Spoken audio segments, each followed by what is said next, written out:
मेरा मिशन क्या है, मेरा उद्देश्य क्या है, आज मैं आपको वो बताने वाला हूँ। मेरा मिशन ये है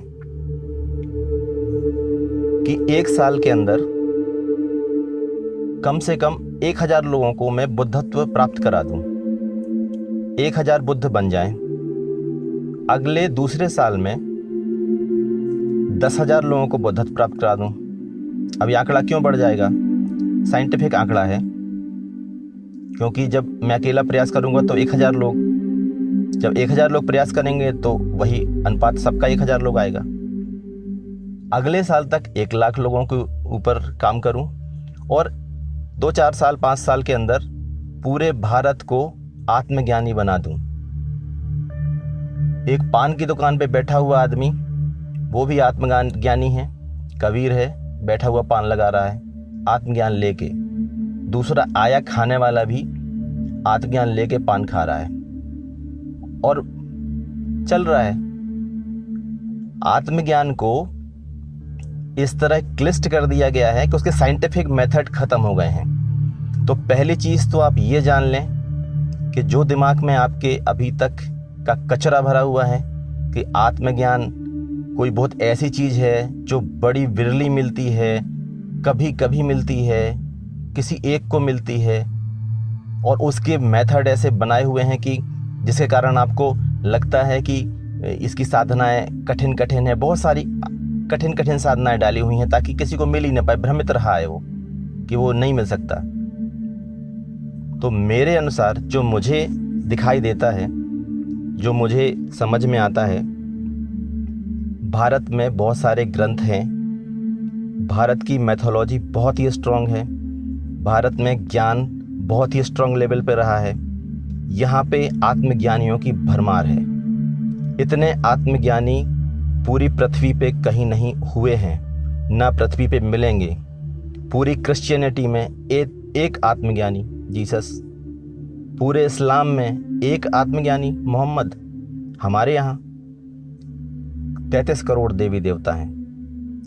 यहाँ पे कबीर को भी आत्मज्ञान मिला, जाति से भी संबंध नहीं रहा। रैदास को भी मिला, मीरा को भी मिला, मतलब स्त्री से भी कोई संबंध नहीं है। दूसरे धर्मों, दूसरी जगहों पे तो आत्मज्ञान उनको मिलता है कि ये नई स्त्रियों को नहीं मिल सकता, नहीं इनको नहीं मिल सकता, कई रिस्ट्रिक्शन है। हमारे यहाँ कोई रिस्ट्रिक्शन नहीं है। हमारे यहाँ चरक भी हैं जो ईश्वर को ही नहीं मानते, उनको भी मिल गया। हमारे यहाँ बुद्ध भी हैं, महावीर भी हैं, रैदास हैं, दादू हैं, पलटू हैं, मतलब एक श्रृंखला है। गोरखनाथ हैं। हमारे यहाँ श्रृंखला है आत्मज्ञानियों की। मैंने आपको बताया आत्मज्ञान अलग है, विज्ञान अलग है। आत्मज्ञान मिलने से आपके वैज्ञानिक होने का कोई आधार नहीं है। अगर आप सोचेंगे कि बुद्ध को सब मिल गया है, वो मेरा मोबाइल भी रिपेयर कर देंगे, नहीं कर पाएंगे। मोबाइल का ज्ञान अलग है, वो आत्मज्ञान से उसका कोई कनेक्शन नहीं है।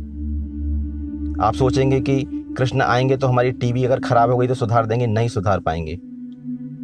चमत्कार जैसा इसमें कुछ भी नहीं है, ना किसी ने किए हैं। अगर कहीं कुछ दिखते हैं ग्रंथों में आपको, तो वो सिर्फ कल्पनाएं हैं जो बाद में गढ़ी जाती हैं जब वो आदमी चला जाता है। बुद्ध तो अभी बहुत ज़्यादा पुराना अनुभव नहीं है। बुद्ध तो 2500 साल पहले थे।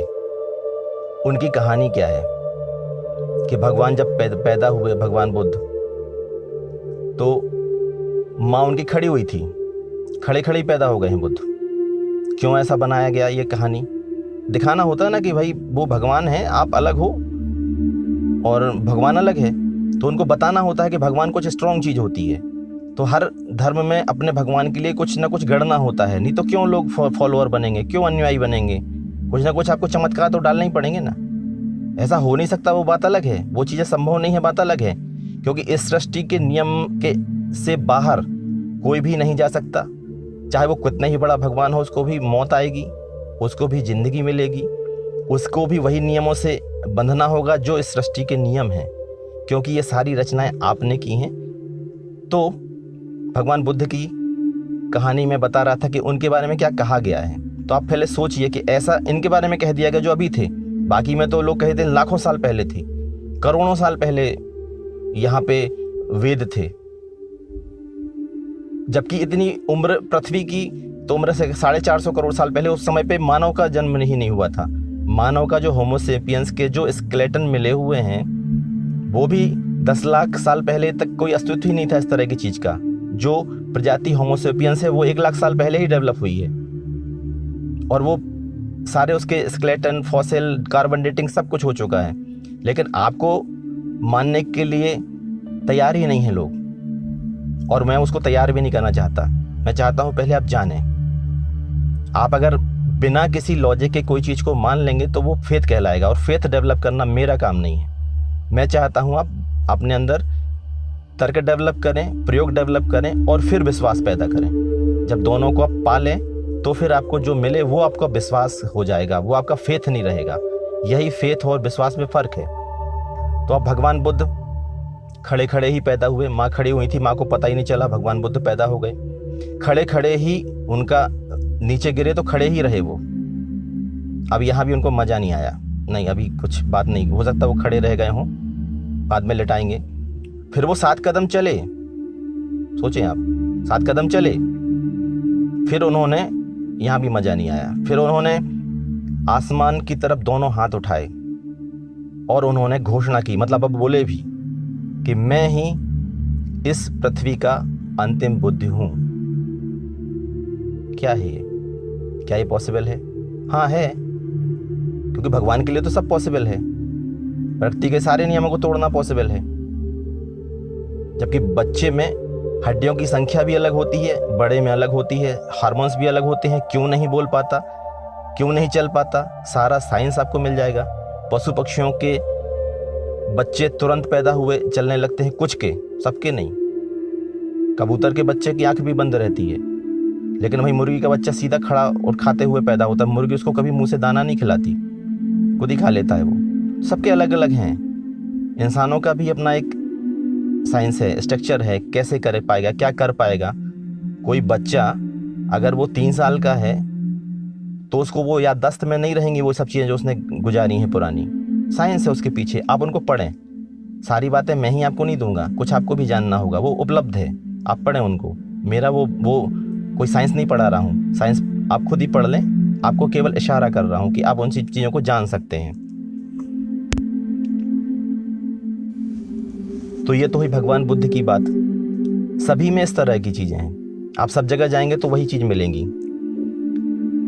भारत में विमान भी थे, पुष्पक विमान थे, जिसकी कल्पना लोग, ज़्यादातर लोग, मतलब मैक्सिमम भारत के अगर 130 करोड़ लोग हैं तो 100 करोड़ लोग तो इस बात को बोलते मिलेंगे कि हमारे शास्त्रों को चुरा के विज्ञान बनाया गया। हमारे शास्त्रों को चुरा ले गए, फिर उन्होंने डेवलप किया। ये सब हवाई जहाज उन्होंने उसी से बनाए हैं। हमारे पास में विमान शास्त्र था। हमारे जो महाभारत में अस्त्र शस्त्रों का इस्तेमाल हुआ है, जो एटॉमिक बम थे, जो एटॉमिक वेपन्स थे सारे, वो इस तरह के बहुत सारे हमारे यहाँ यंत्र थे, हमारे यहाँ मंत्र थे, वो सब इन लोगों ने चोरी कर लिए और वो चोरी करके इन्होंने विज्ञान डेवलप किया है, और वो कुछ भी नहीं है। एक तो काफ़ी बड़ी कंट्रोवर्सी हुई थी कि एक तलपड़े करके एक व्यक्ति थे, जो भी आपको यूट्यूब पे मिल जाएंगे, वो आप सर्च कर लीजिएगा। उन्होंने विमान उड़ा दिया था राइट ब्रदर्स के पहले। पूरे इसके ऊपर जब बात हुई तो वो बात बहुत लंबी गई, क्योंकि ये तो हमारे देश का मसला हो गया ना, हमारी चीज़ को कोई दूसरा कैसे चुरा ले गया। तलपड़े ने विमान शास्त्र का अध्ययन किया था और उन्होंने विमान उड़ा भी दिया था बॉम्बे में। बाद में राइट ब्रदर्स ने वो उड़ाया, उसके ऊपर प्रधानमंत्री को एक्शन लेना पड़ा। बेंगलोर की जो उड्डयन विभाग की टीम है उसको काम करना पड़ा। बाद में पता चला ये ग्रंथि फर्जी है, उससे तो कुछ भी नहीं उड़ सकता है। लेकिन उसके ऊपर बहुत सारे वीडियो मिलेंगे, बहुत सारे चैनल मिलेंगे, बहुत सारी मान्यताएं मिलेंगी, और मैं मान्यताओं की बातें नहीं कर रहा हूँ।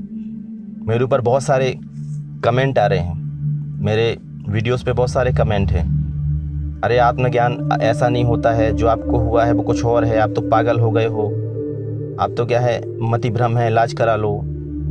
ऐसा आपका जो आत्मज्ञान है उसमें बहुत ईगो भरा हुआ है, दूसरे की बुराइयां कर रहे हो, ये आत्मज्ञान थोड़ी होता है। अब आप डिसाइड करोगे आत्मज्ञान क्या होता है, आप उसके सर्टिफिकेट बांटोगे कि आत्मज्ञान क्या होता है। मोहम्मद साहब तलवार लेके चलते थे, हत्याएं करते थे, आत्मज्ञानी हत्या कर रहा है। बुद्ध अहिंसक थे, कोई उनको मार भी दे तो वो उनको नहीं मारते थे, गाली दे दे तो वो नहीं पलटते थे। महावीर स्वामी नंगे ही रहते थे, शरीर पे कपड़े ही नहीं थे, क्योंकि दिगंबर थे। दिगंबर मतलब जिसका आकाशी वस्त्र है। इतने अहिंसक थे कि वो जब चलते थे तो वो देख के चलते थे कि कोई मर नहीं जाए। और कृष्ण ने करोड़ों लोगों को एक साथ मरवा दिया महाभारत में, वो भी बुद्ध पुरुष हैं। आप बुद्ध पुरुष को अपनी परिपाटी पे मत देखिए कि ऐसा होगा तो ही बुद्ध पुरुष होगा। आपको कोई सर्टिफिकेट किसी का चाहिए भी नहीं मुझे कि वो ऐसा होगा तो बुद्ध पुरुष होगा, ऐसा होगा तो वो उन मान्यताओं के साथ जिंदा रहिए। उनसे आपके अंदर क्या बदलाव आने वाला है, पहली चीज़ आप ये देखिए। अगर उनसे कोई बदलाव आने वाला हो कि नहीं ऐसी परिपाटी से बुद्ध पुरुष आप साबित होंगे, तो मुझे साबित थोड़ी करना है कि मैं बुद्ध पुरुष हूँ। मैं कहता हूँ आप पहले ये मानिए कि नहीं हूँ, मैं झूठ ही बोल रहा हूँ सारी चीज़ें। आप उन चीज़ों के ऊपर फोकस करिए। इसीलिए मैं यूट्यूब पे आया हूँ कि मेरे ऊपर फोकस मत करिए। जो चीज़ें मैं बता रहा हूँ आत्मज्ञान के मैं रास्ते देना चाहता हूँ, उन रास्तों पे चल के आप आसानी से आत्मज्ञान हासिल करेंगे, क्योंकि पूरी सृष्टि विज्ञान से बंधी हुई है और आत्मज्ञान भी आपके अंदर का एक विज्ञान है। जिनके ऊपर कोई खोज नहीं हुई थी आज तक, आज उनके ऊपर खोज उपलब्ध है। ये इत्तेफाक है, ये एक संयोग है कि एक मनोवैज्ञानिक को, जिसने वास्तव में सारी स्टडी मनोविज्ञान की इसी चीज़ को लेके की, और उसको आत्मज्ञान मिला, तो मैं समझ पा रहा हूँ कि ये तो बहुत आसान है। ये इतना आसान है कि अगले 5 से 10 साल में एक पान के ठेले वाला भी आत्मज्ञानी होगा, उसमें कोई भी प्रॉब्लम नहीं है। आत्मज्ञानी होना कोई बहुत स्पेशल बात नहीं है। आपने उसको इतना स्पेशल बना दिया है, जिसका ही परिणाम है कि भारत जैसे देश में, जिसमें इतने सारे आत्मज्ञानी थे, उसके बावजूद ये गुलाम रहा। यहाँ पे मुगलों ने भी शासन किया, अंग्रेजों ने भी किया, वो जरा जरा से लोग आए। ऐसा नहीं कि अपने लोग 1 करोड़ थे और वो 10 करोड़ आ गए, नहीं। अपने करोड़ों की आबादी थी, वो मुट्ठी भर लोग आए और आपके ऊपर गुलामी थोप दी। क्यों? क्योंकि आपने अपने लॉजिक को मार दिया। जो सबसे बड़ी हत्या हुई है आत्मज्ञान के क्षेत्र में, मैं पूरी आत्मज्ञान के पक्ष में हूँ। मैं आत्मज्ञान होता है इसके पक्ष में हूँ और इसके प्रमाण हूँ। इसके लिए क्या क्या चाहिए आपको, क्या क्या नहीं चाहिए, कैसी टेक्निक होती है, कैसे आप अंदर उतरते हैं, बहुत आसान सी प्रक्रियाएं हैं। मनोविज्ञान में उन चीज़ों को ऊपर काम किया गया। हाँ, ऐसा कोई प्रयोग मनोविज्ञान में नहीं कि आत्मज्ञानी ऐसे हो जाएं, अभी नहीं है, लेकिन वो हो सकता है। आत्मज्ञान एकमात्र ऐसी चीज़ है जो आपके पास उपलब्ध है। पुष्पक विमान उपलब्ध था कि नहीं था, इस पे बहुत सारी आपकी कंट्रोवर्सी हो सकती है लॉजिकली, लेकिन आप समझेंगे तो आपको समझ में आएगा कि एक अकेली ऐसी चीज़ नहीं हो सकती। जैसे हम कहें कि आज एरोप्लेन तो हमारे पास है, पूरी मानवता ने एरोप्लेन तो खोज दिया है, लेकिन कोई भी साइकिल नहीं है, कोई भी कार नहीं है, कोई भी बाइक नहीं है। सिर्फ एक ही विमान है हमारे पास में, पुष्पक विमान।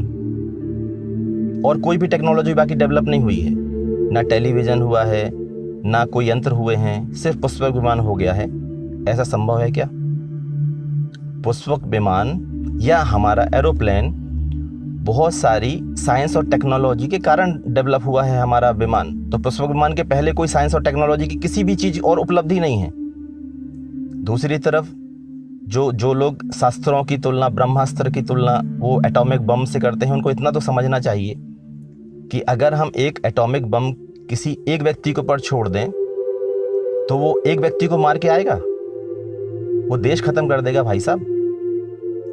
यहाँ तो ऐसी चर्चाएं हैं महाभारत में, आप देखेंगे कि जब उन्होंने अश्वत्थामा ने अपना ब्रह्मास्त्र चढ़ा लिया तो अब वो छोड़ना जरूरी था उसको, क्योंकि वो चढ़ गया था। तो छोड़ा तो अर्जुन के गर्भ को मार के आया। अर्जुन के जो बच्चा था ना, अभिमन्यु का बच्चा था, उसको मार के आया। एक बच्चे को गर्भ में मार के आया ब्रह्मास्त्र।